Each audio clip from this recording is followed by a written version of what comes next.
আসসালামু আলাইকুম, প্রিয়ামস ব্লগে আপনাদের সবাইকে স্বাগতম। আশা করছি ভালো আছেন। আলহামদুলিল্লাহ, আল্লাহর অশেষ রহমতে আমরাও ভালো আছি। তো আমার ভীষণ রকমের ছিম ভর্তা খেতে ইচ্ছা করছিল, তো এখানে আমি নিয়ে নিয়েছি ছিম, সাথে দিয়ে দিয়েছি টমেটো, ধনিয়া পাতা, আর ভাবলাম যে থাক দুইটা আলু দিই। তো এখানে আমি দুইটা আলুও দিয়ে নিয়েছি। আর এই তো টেনটেনান আমার হচ্ছে একদম 1 সেকেন্ডের মধ্যে সব কিছু রেডি করা হয়ে গেছে। এরকম হলে ব্যাপারটা কত মজা হয়, তাই না? তো যাই হোক, এখানে খুব সুন্দর করে আমি সব কিছুকে কেটে ভালো করে ধুয়ে নিয়েছি। আর আমি হচ্ছে প্রেশার কুকারে এটা সিদ্ধ দিব। তো সব কিছু এখানে দিয়ে নিয়েছি, আর সামান্য পরিমাণে একটু লবণ দিয়ে দিলাম, কারণ লবণ দিলে অ্যাকচুয়ালি তাড়াতাড়ি সেদ্ধ হয়ে যায়। আর এখানে আমি খুবই অল্প পরিমাণে পানি দিব, কারণ হচ্ছে সেদ্ধ হওয়ার পরে যাতে কোনো পানি না থাকে, মানে ওই পানি দিয়ে যাতে সেদ্ধ হয়ে যায়, এক্সট্রাভাবে যাতে আর পানি ফেলতে না হয়। তো যাই হোক, সব কিছু রেডি করে নিয়ে এখন এ তো প্রেশার কুকারে দিয়ে চুলাটা অন করে চাপিয়ে দিলাম। আর এই যে আমার এখানে সেদ্ধ করা হয়ে গেছে এখন। তো আমি এখানে কিছু শুকনা মরিচ টেলে নিব। আর আমার কাছে ভর্তা সবসময় ঝাল ঝাল ভালো লাগে, এই কারণে বেশি করে শুকনা মরিচ নিয়েছি, কারণ যখন খাবো তখন উস করব।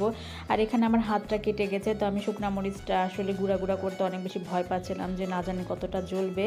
তো তারপরে কি আর করা, যেহেতু কেউ নাই, নিজেকেই করতে হবে। তো ওই কাটা হাত দিয়েই হচ্ছে লবণ দিয়ে শুকনা মরিচটাকে একদম গুঁড়া গুঁড়া করে নিচ্ছিলাম। আর যখন পেঁয়াজ দেওয়ার পরে আমি আবারও এটাকে খুব সুন্দরভাবে মিশিয়ে নিচ্ছিলাম। আর তখন আমার হাত যে কি পরিমাণ জ্বালা করছিল, মানে কি বলবো, মানে লিটারালি আমার কান্না চলে আসছিল। কিন্তু কিছু করার নাই, এখন খেতে ইচ্ছা করছে, এখন কেই বা করে দেবে, নিজেকেই তো করে খেতে হবে। আর মনের কাছে তো আর আসলে কারো জোর চলে না, তাই না? তো যাই হোক, এখানে আমি শুকনা মরিচটা খুব ভালোভাবে মিশিয়ে নেওয়ার পরে ধনিয়া পাতা দিয়ে আবারও এটাকে খুব ভালোভাবে মিশিয়ে নিচ্ছিলাম। হাত প্রচণ্ড রকমের জোর ছিল, তা সত্ত্বেও কিছু করার নাই। তো এখানে আমি একটু স্লোমো করে নিচ্ছিলাম, কারণ দেখতে অনেক বেশি ভালো লাগছিল। আর এটা শুধু শুধু ভাত দিয়েও খাওয়া যাবে, ঠান্ডা বাসি ভাত দিয়ে, ওটা তো ভীষণ রকমের মজা লাগে।